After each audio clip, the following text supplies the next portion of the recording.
Shalom, shalom lekulam. Welcome once again to our limud from Yerushalayim. Botina Kadisha in Yerushalayim. I hope everybody's well. Baruch Hashem, we are well.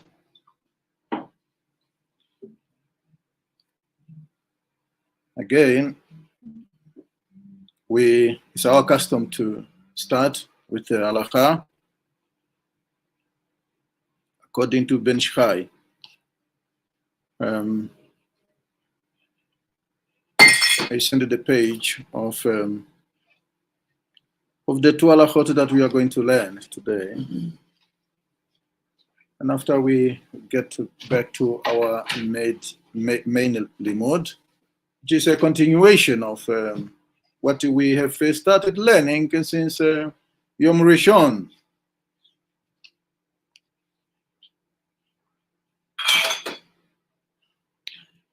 Halakha,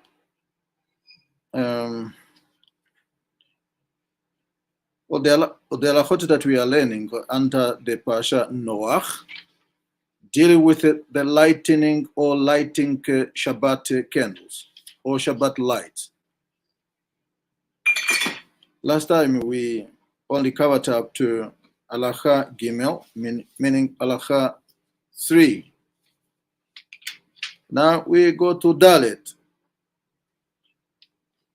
Ben Shchai teaches as follows: I rule in my Mechabitiel, that is one of his work, that even though one intend reciting Kiddush,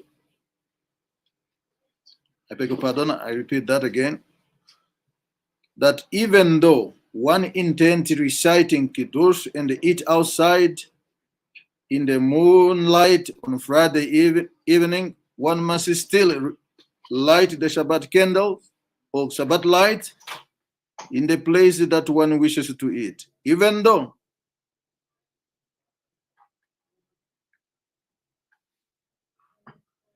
and recite the bracha over them,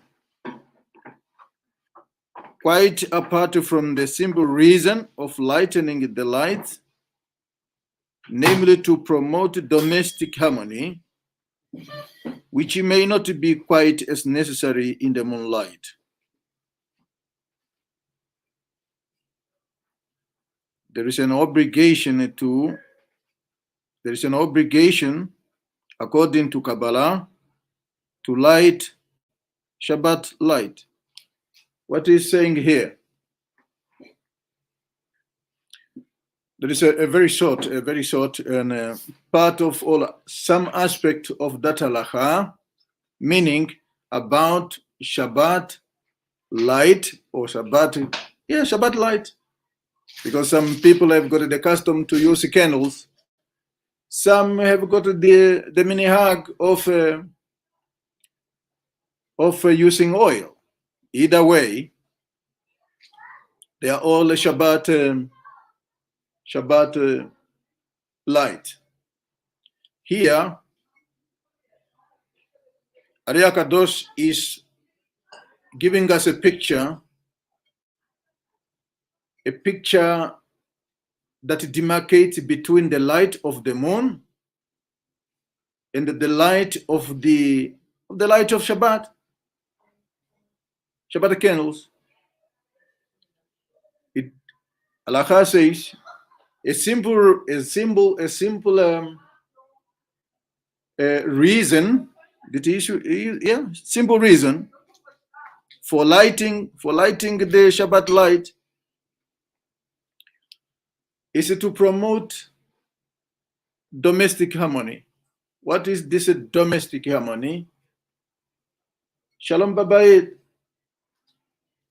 The harmony in the family that starts with between wife and husband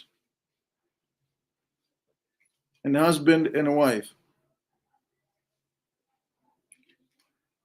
it looks, from the look of all this, it looks that the light that a woman is obligated to light on Shabbat has got the ability to create that environment, that condition. What is this condition? Harmony. We remember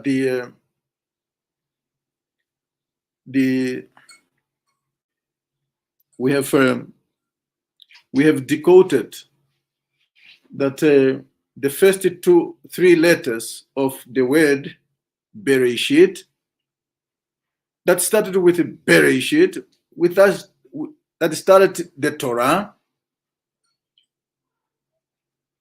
The light is hindered therein. The light is hindered therein.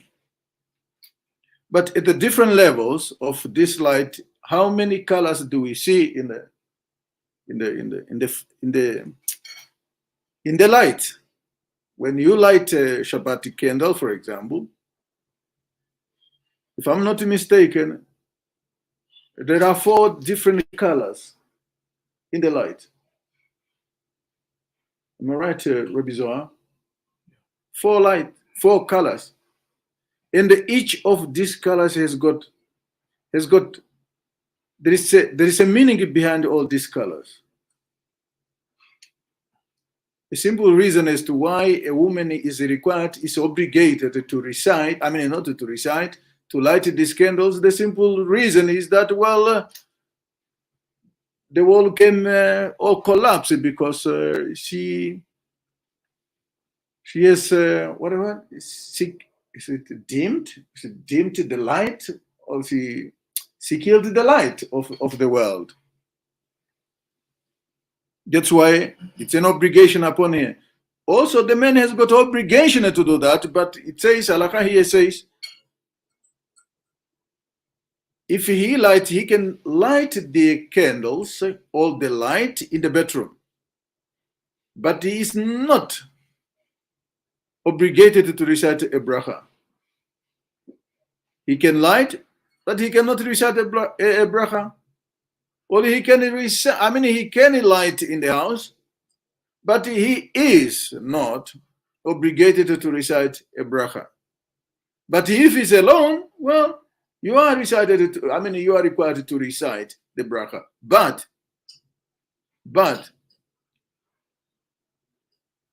halakha also dictates that when, for example, you are going to the Beit Knesset, you are going to the Beit Knesset.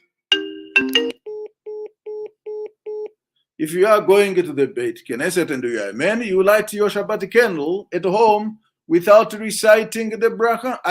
Without reciting the bracha. Why? Because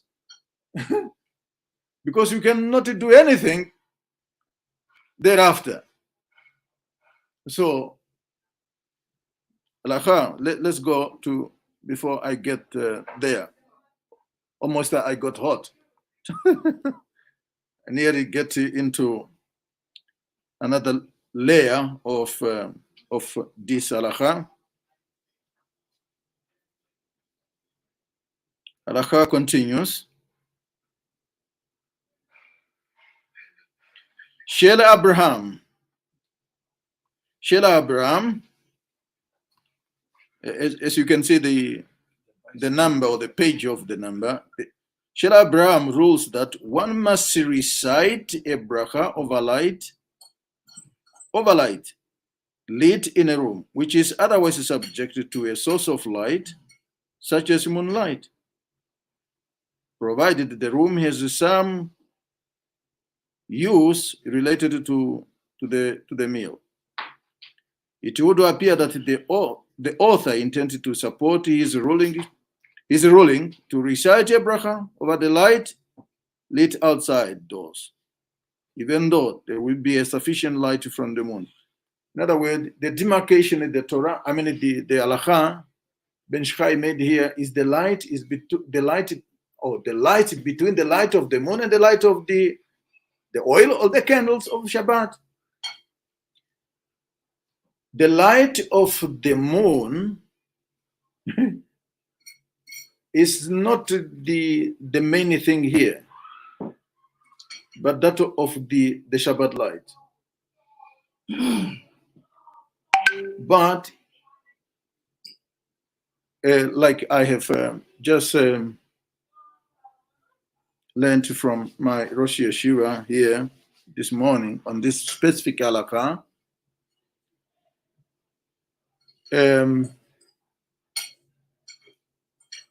light of the moon doesn't have much more and doesn't have much effect compared to that of the Shabbat light. That's why it's not in the main, it's not in question. Some people, as I have learned, some people have got the customs, depends where you are, because you might want to eat on your balcony, to eat your meal on a balcony. Excuse me. So, and the balcony, time changes, weather changes. Now there is wind. Some people have got the practice of they create like a box, like this one we use on Hanukkah. They put their light in these boxes. And they put these boxes exactly the place where they are going to light or they are going to have their meal.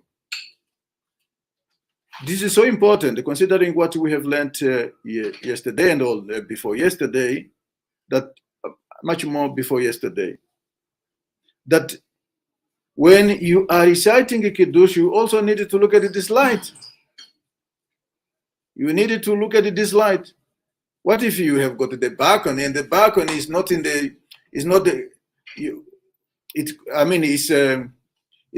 the candles are not really visible, or that there is any petition between your balcony and everything else. No. Some people have got to make halakha and you have to do this mitzvah, so they better have a box and place it where the meal is going to be taken. We have covered much more on this light. One more element or aspect on this light. You know, the well or the spring. Is it the spring or the well? The well or the spring have got the same letters. The very same letters we have been we have discussed about.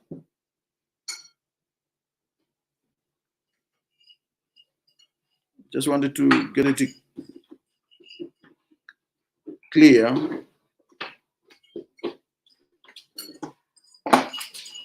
The well, the spring. Is it the spring? The spring. What is a spring? I think it's a well. Bear. Bear, yeah. Bear Sheva. What is a well? A well is a bear. Yes. Yeah. I was correct. Yeah, okay. Okay. Halacha hey. And then we are going to end on halacha hey. Both men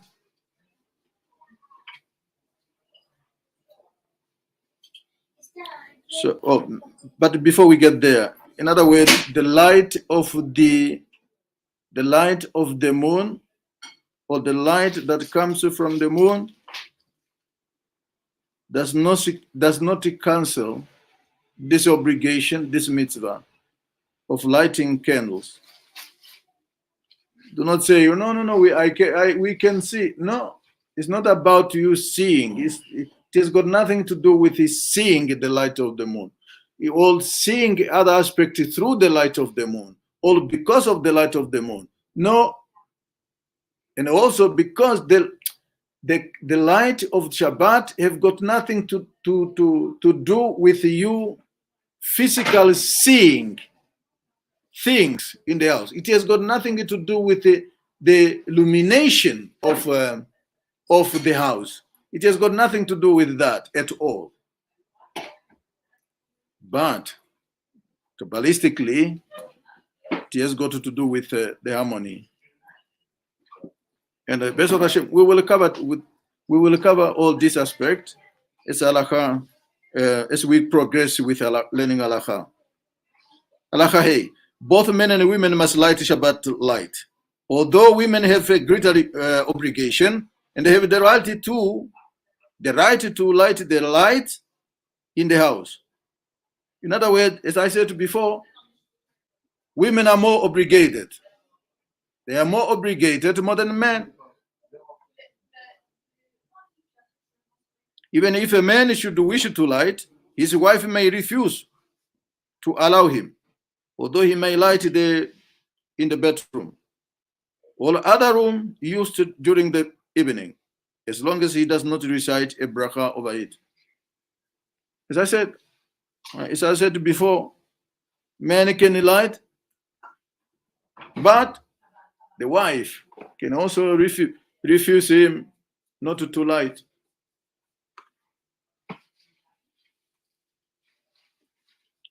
See, for those who follow Rabbi Pinchas's teaching on the laws of women, this aspect, women, there are a number of women. You just listen to how their conversation, how they put things, and when for example you hear people talk. They think that Judaism is about a burden to women. It's not. It's the opposite. If you do not do this mitzvahs, then you are no longer free. Then because you are possessed by the by the other forces. But when you do this mitzvot as required of you as a woman, do not see it as a burden. And they do not see a serve, the mindset of a serve under the so-called human right. Women are being indoctrinated beyond their ability to reason. And they think that this is a liberation. This is freedom. This is, I wanted to be free. You are even putting yourself into slavery. Because these halachot were not just created for simplicity. They were not created just because of your gender. As we have learned in my previous limud, you remember Terach. How did Terach came back into life? And what happened? She became a woman here, and she got married. As a result of that, Eve was born. So gender is not the only thing that the halakha addresses. It goes beyond that. It's about making a tikkun of what was done. And what was done, remember, we have learned from Rabbi Pinchas a couple of days ago, from last week. What does it halakha really? The word of halakha, it has got to do with a woman. And the word of Malchut is a woman. Look at the word the Torah was given and they received from the word of Bina. of which we are going to deal with some in the main limud. The Torah comes from the world of a feminine. Do we understand that it has got nothing to do with the so-called human right, that we know that it is misunderstood, misconstrued, misconceived by people who truly do not know that they put themselves much more, not much more, they put themselves into slavery. Do not, our Chazal says in the pre-K wars, do not demand your full right. Be careful to demand your full right. Who says that you have? You have it. Because the word right in Hebrew is a legal term that can only be granted to you and either through human agents or otherwise. It's not something that you should do. You should advocate it and make a big issue out of it. You don't understand it. Halacha continues. Halacha Hey continues. Rav Be'alim is one of his work. Orach HaChaim, chapter 50. The husband may recite a bracha over a light which he lights in a room, which will be used on Shabbat other than the dining room. For what? And again,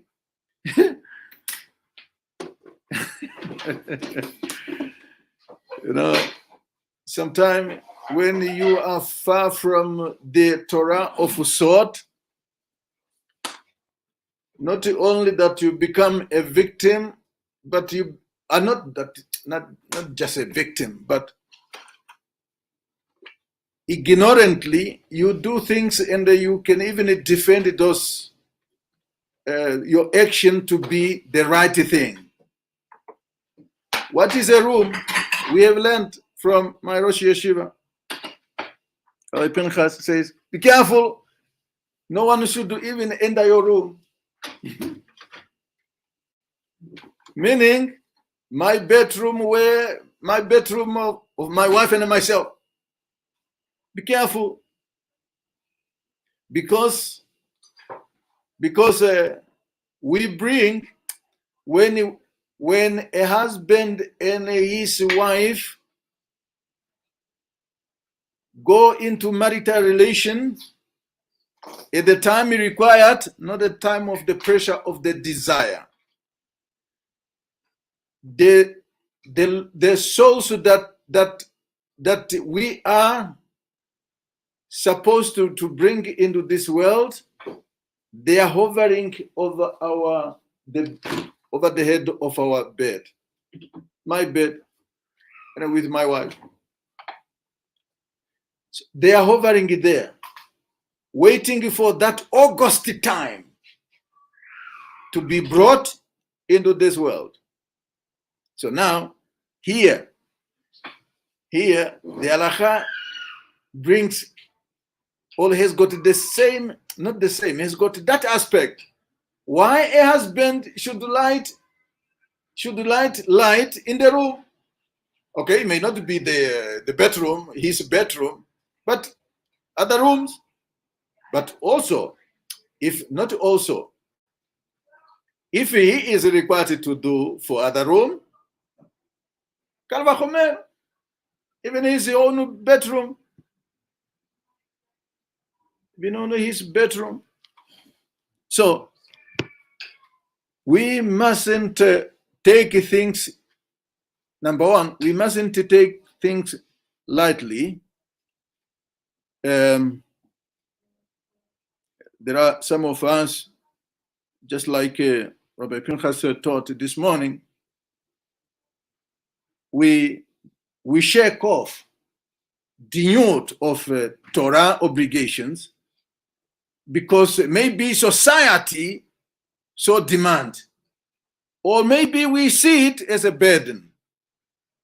No, once you do that, unfortunately, you do not fall into the category members of the nation of Israel.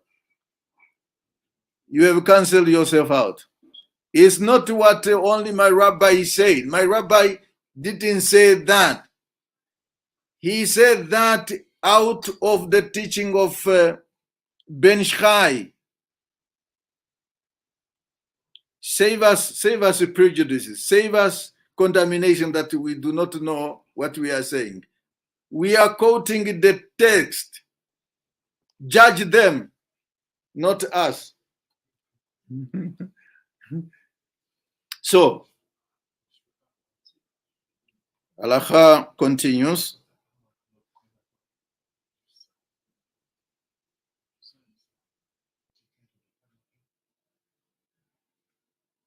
As long as he light before his wife does. Meaning that here, do not wait for your wife to light and then you light later. No, you light first. Men light first. The last passage of this halakha, hey.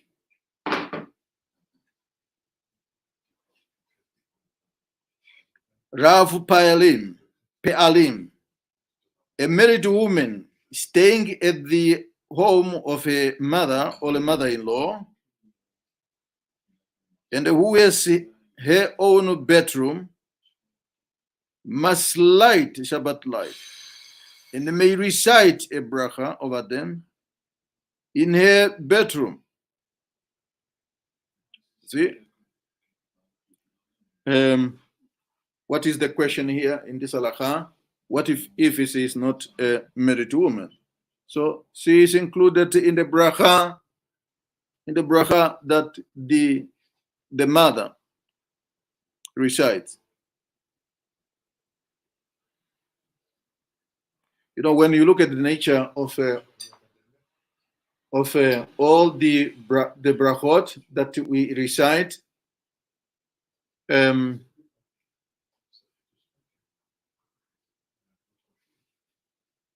most, if not all, and I want to believe that all of the brachot are organized in a plural. They are organized in a plural form. In other words, the bracha being recited by the mother, meaning the house of the wife, the house of the madam of the house, includes everyone in the house. But if she is married, she has to, halakha requires her, obligate her that she has to recite a bracha in her own room. She's no longer included. Even if it's the mother. Even if the mother of the house is a mother or a mother-in-law, she's not included. Why?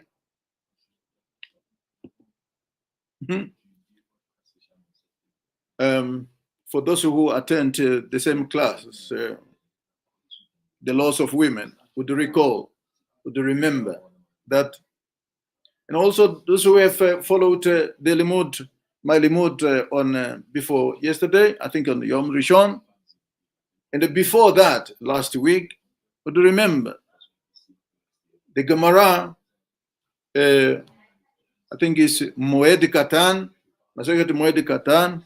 It speaks about when a woman comes to this world. She comes with the Gemara says clean. But how did the Chazal understood this word? How did they understand? Not understood, but how did they understand this empty? Meaning, she comes with nothing. But a man, a baby boy born in this world, is accompanied by with his what? The shefa. So in other words, as it is said, before she is married, she gets her sustenance or panasa or the shefa in the merit of the father. But as soon as she gets married, she is everything that she gets is the merit of the husband. Our ladies outside there, our girls outside there,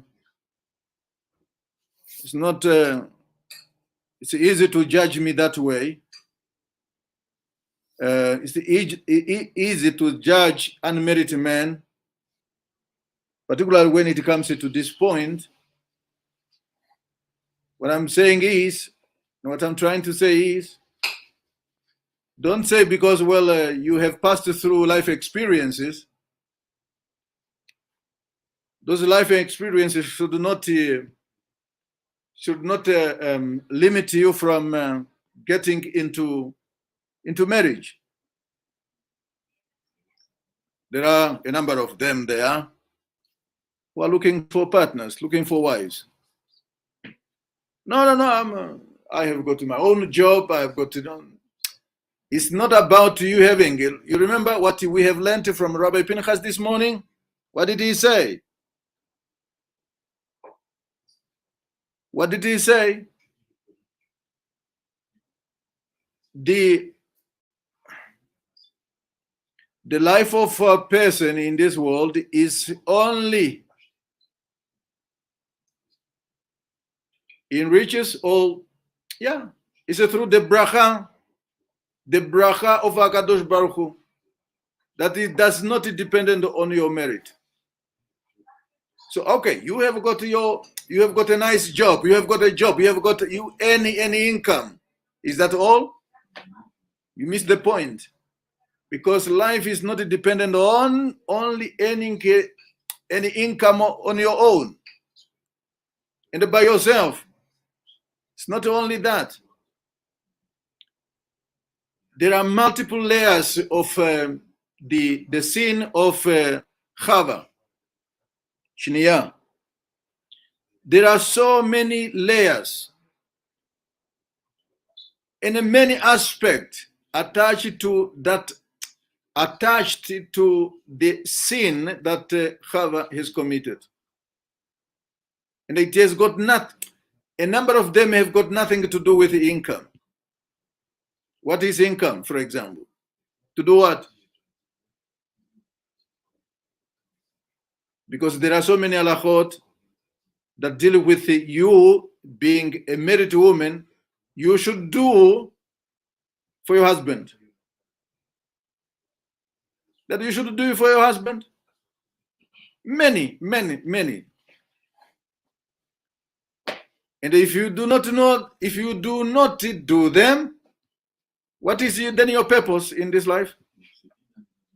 I'm not wishing you that you should be the days of the number of your days, all the time of you being here should be shortened. No, that's not what I mean. What I mean is you should be able to perform all those mitzvot that you are destined and required to perform. In order, this is a tikkun olam, in order to fix the damage that was done. That was done. I end with this, the last passage of this halakha. The custom is that the husband lights the Shabbat light at the table and recite the bracha on the first Shabbat after his wife gives birth. Clear? There is a specific time allocated or assigned for husband to light this is Shabbat light. As it says, the first Shabbat after his wife gives birth. What does it? What the question is? what is the link? Again, you probably only look at the wife has gone through an experience, labor. She brought the life into the world. She is still recovering. If you only look at it from that perspective, certainly you do not understand about the word merit. Certainly you do not understand yet the concept of the halachot.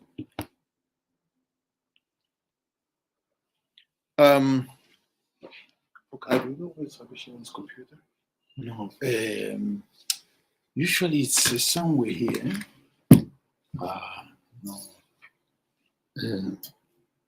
No, Rabbi Pinchas. I don't know.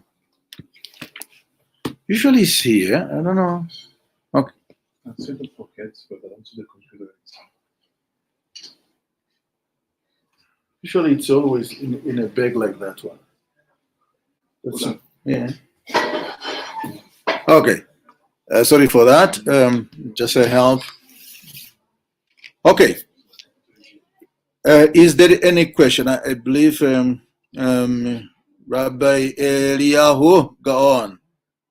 Rabbi Eliyahu Gaon, how are you? I believe you are well. Okay. Then, if there is any question with regard to halachot we have learned today, please send us those questions. B'ezrat Hashem, we will provide those answers. To our main limud. To our main limud. Our main limud is based on the Parasha of the week. The Parasha of the week. What is the Parasha of the week? VaYetze. VaYetze. VaYetze, it speaks about Yaakov. I remember, I think it was Rabbi Eliyahu Gaon did ask a question, or did put a question to Rabbi Pinchas about the why. If I remember, correct me, Rabbi. I know that you're online. It's about Yaakov making a promise, kind of a promise, and the Rabbi Pinchas was trying to, not trying, he did answer this question. Cannot remember exactly, but I just wanted to give the picture of the question. We are accustomed to think, because that is the mainstream of Torah teaching. We are accustomed to think that, okay, the man came to Bethel, and when he came there, he gathered some stones, and he made them into pillars, and the pillar became one pillar, and the man, meaning Yaakov,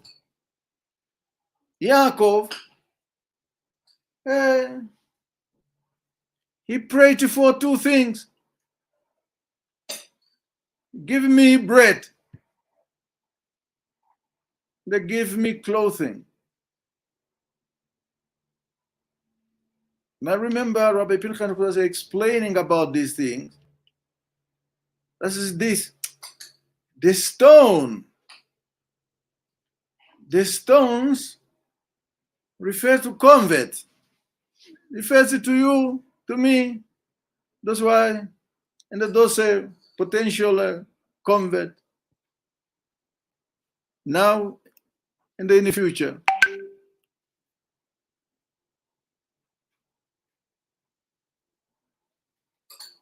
Bread and the clothing. For some of us, we have seen life experience that we have lived, not in the country of our birth.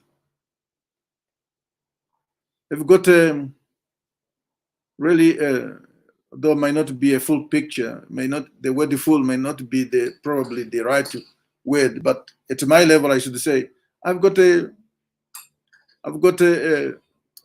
clear picture about the true nature of being vulnerable. When you are in the culture that you do not know, only have heard about it, and you are not a citizen of that country where you find yourself,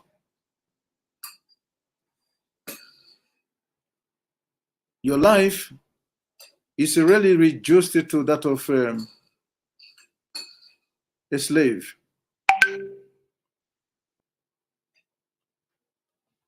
I just wanted to give this scenario because it has got to do with our passion.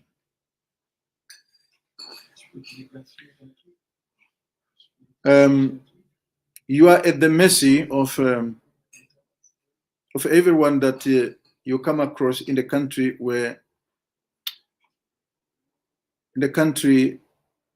meaning the country that is not truly yours.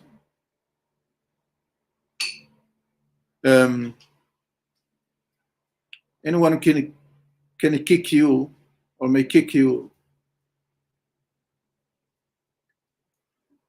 You may even be put in prison, not because you have violated any, just perhaps people don't like you.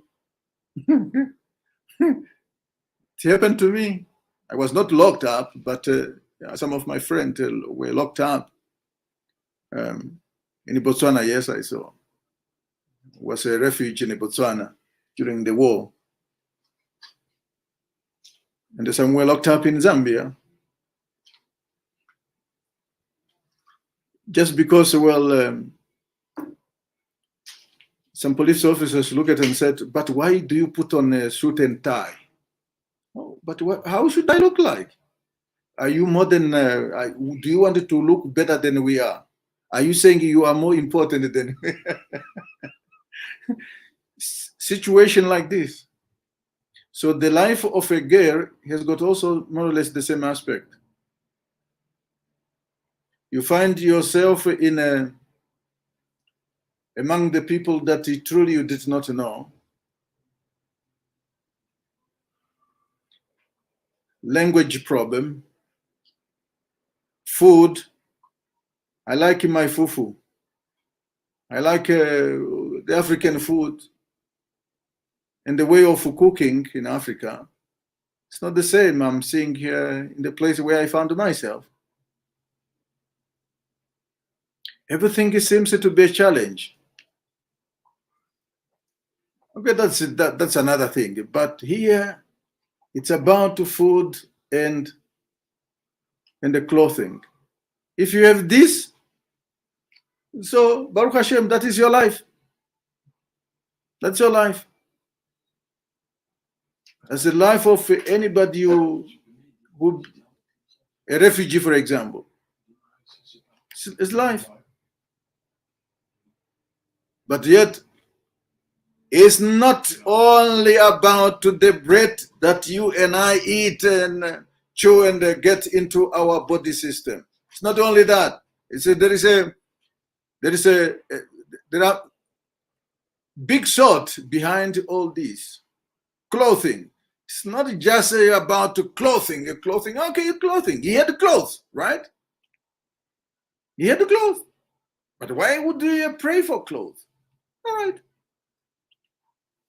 Okay. We go to our limud, the pages. I have sent it to you in the group, which are the same as those I've sent on Yom Rishon.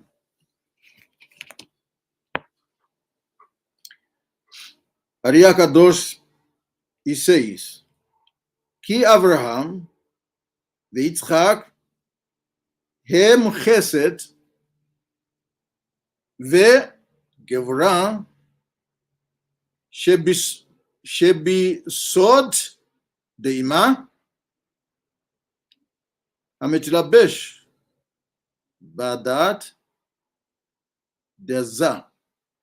We are familiar with this concept. Za, Ima, Abba. We are familiar with that. That here we are dealing with a specific sephirot. What does that say in a translation? Avraham and Yitzchak, they personify the two sephirot. Remember, we have got Chokhmah, and we have got the left side, we have got Bina. When it says Chokhmah, it refers to Abba. And when it says Bina, it refers to Ima. And Ari HaKadosh went on to say, Chesed and the Gevurah,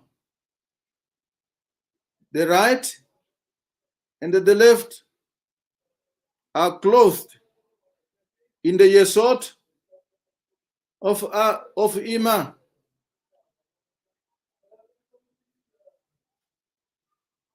And they went on to say,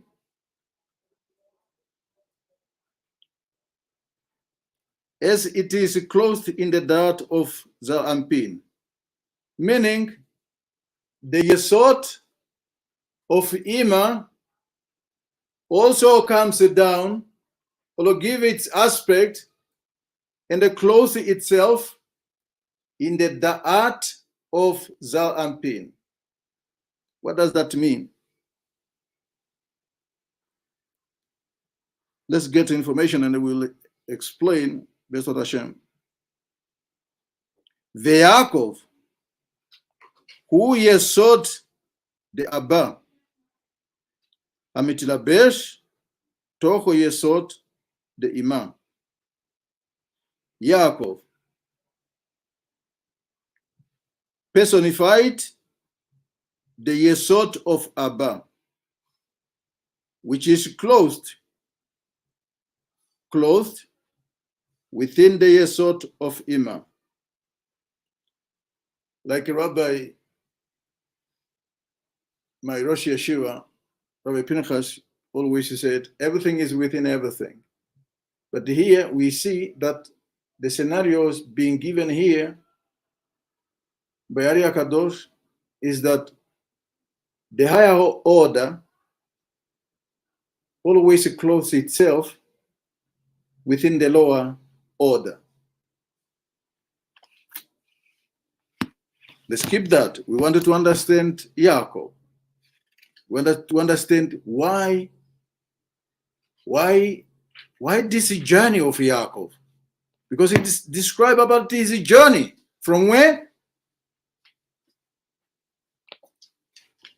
From Beersheba. From Beersheba. And it says, בנודעה, כי בתחילה נכנסים בזה. זה. מוחין דקטנת של אלוהים. It is known that at first, there enters desire, apin, immature mentality, signified by the name Elohim. What does that mean? I don't know. We get to one more information and we call it off. So, we call it off. I've got only a few minutes. ואחר כך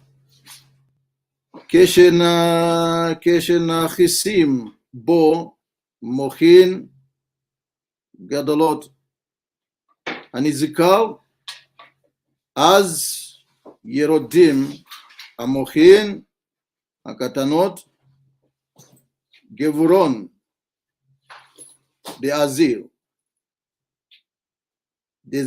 דזעיר שהיא בינה שבו, ולכן גרון בגמטריה ג' פה אלוקים, והוא גמטריה חרן. Afterward, when the above mentioned mature mentality enters his mind, with mind, the original immature mentality descends into his throat. For this reason, the numerical value of the word throat, what is throat in Hebrew is garon, is 86.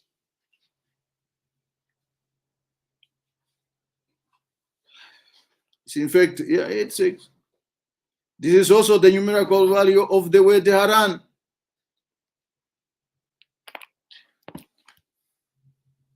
We will end here for today with this explanation about this journey. Some time ago, my Rosh Yeshiva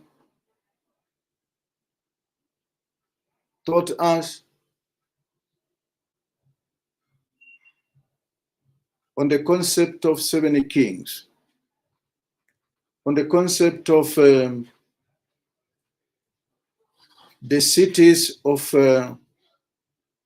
refuge. We know that the Torah speaks about 3 cities on the other side of Jordan. And the 6 of them,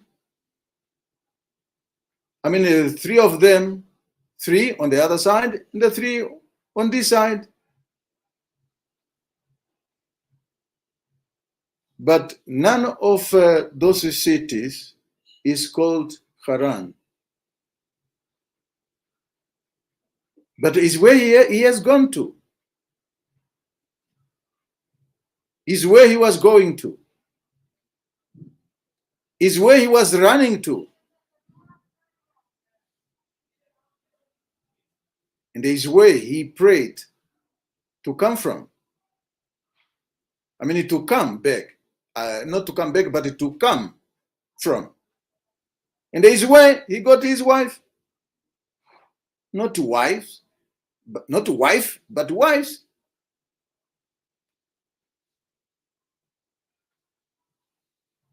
But what also this?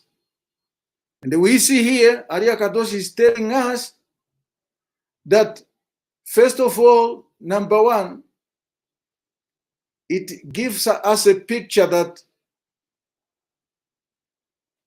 Yaakov, who was in the Yesod of Abba, but Yitzchak, his father, and his grandfather, Abraham, they are in the Yesod of Ima. Wait a second, what is going on here? It looks that here there was a plan to bring the soul of Yaakov into being, but he has to acquire that mochin. He was an infant in the Yesod of Abba, but he must be prepared by Abraham and Yitzchak, who are in the Yesod of Ima. In the Yesod of Ima, he has to develop his mochin. He has to develop that mochin in order to go further. And here Ari HaKadosh is talking about that Mochin has to go into the yesod of the art. What is the art?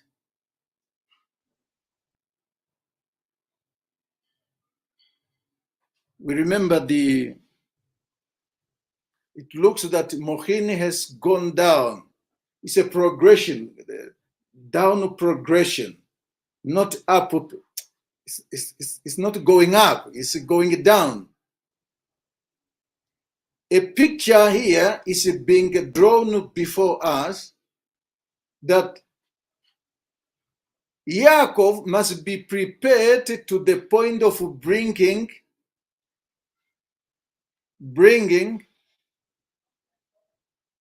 Am Israel into this level of existence. But he can only bring that if his mochin, meaning his ability, his capability, his capacity is being developed.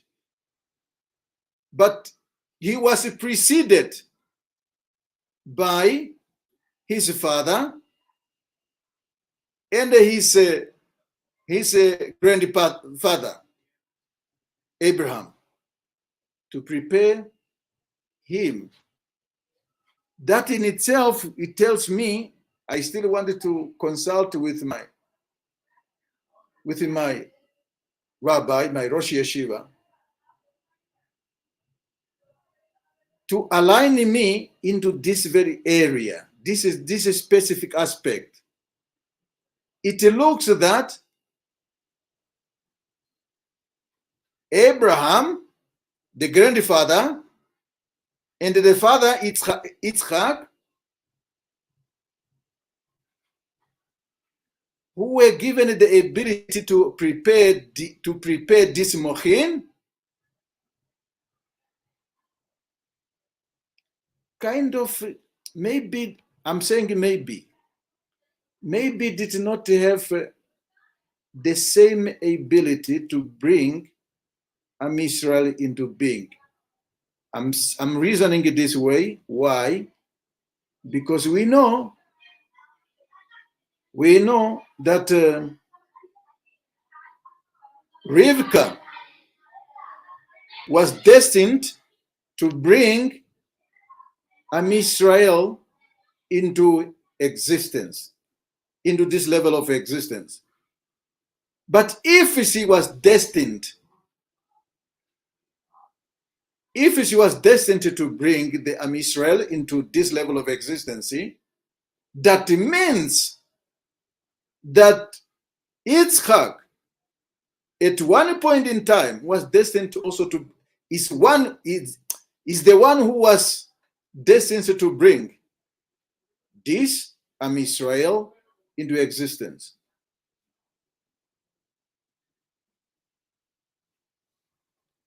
It also tells me that somehow there was a problem, and we know the Chazal says she complained, and it was the whole thing was deferred to, meaning postponed, to wait for somebody to come, and this who came is Yaakov. Let me end my limud here. I wanted to bring this limud to our daily life. We have learned halacha. Halacha, in a true sense, they are here to refine us, if we are willing to. But how can you be refined if there is no, if you and I are staying away from from the Beit Midrashim?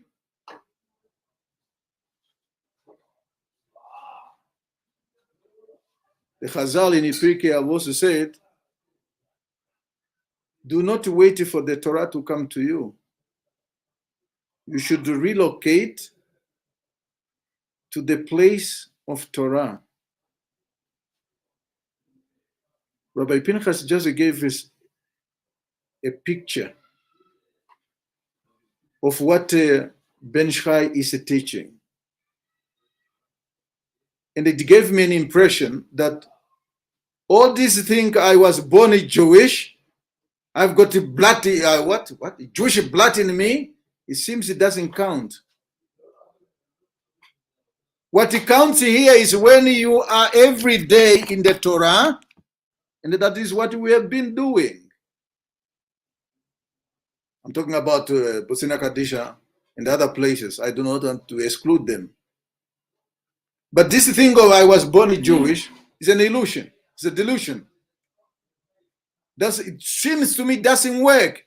If you are away from the Torah, learning Torah, then you are my chaver.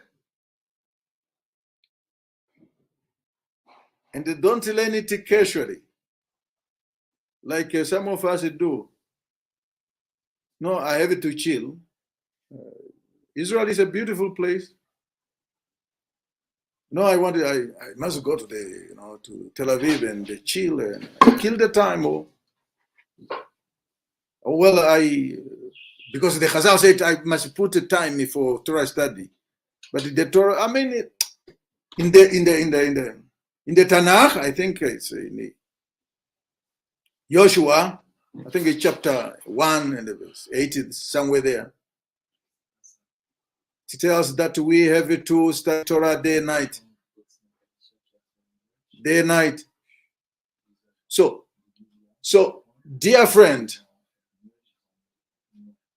if you do not take time to study with your rabbi, to study Torah before your rabbi, and have your rabbi to teach you Torah, it's unfortunate. You cannot develop your mochin to the point of not the same point, because the mochin of Yaakov has to be developed in order for him to become what? The father of the 12 tribe. Do not think that your dream of becoming is a Torah Chacham, Torah scholar, is at random, or is it by chance, or is it by being elect. No, your mochin to look at this world with a proper perspective that has to be shaped by the Torah learning.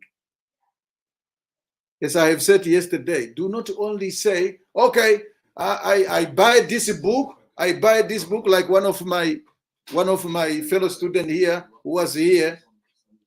He would run amok to buy every book that has got to do apparently with the Kabbalah. And I remember so very well. I was also in that aspect until someone in the country of my birth said to me, and I wanted to mention his name. He doesn't have a problem me mentioning his name, because not just because. Rabbi Tzvi Garlic, he said, put aside all this Kabbalah thing. There will be a time for it. Let's concentrate on this. So my fellow student, or the guy who was my fellow student then, whatever books that speaks about Kabbalah, he would read. I mean, he would go and buy. In the my Rosh Yeshiva, I remember Rabbi Pinchas said to him, not every book in the market there you called Kabbalah or written Kabbalah you should buy. That is not our majority here, meaning Bosnia Kadisha. Your mochin, my mochin need to be developed and to be oriented and to be aligned according to a specific Mesorah.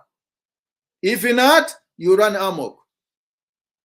Like that student of mine I have said. Only when you are even able to bring the habanim. I'm using the word habanim.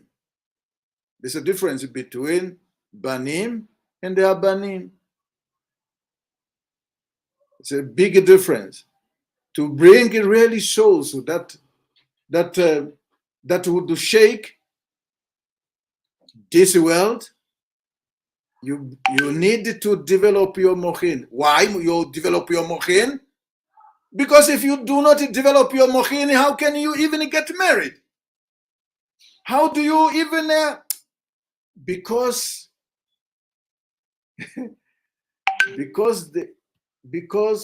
for there to be a fixed of nukva, for there to be a proper fixing nukva, there should be a sound, a mature mochin. If there is no such, I'm sorry, you and I, Chas v'Shalom, we will even do the Yehud in an appropriate time, an appropriate day. And last but not least, Rabbi Pinchas said, if he wanted to see whether the husband is really fixed, look at his wife.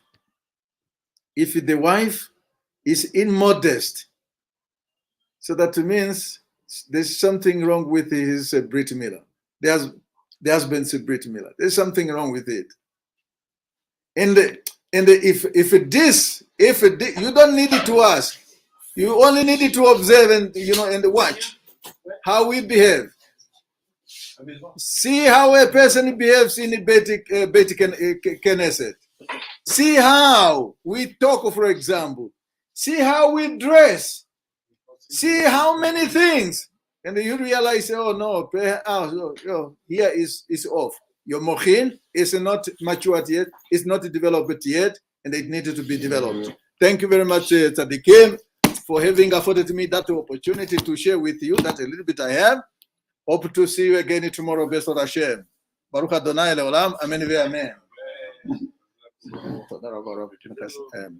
Hey, Rabbi, are you next? No?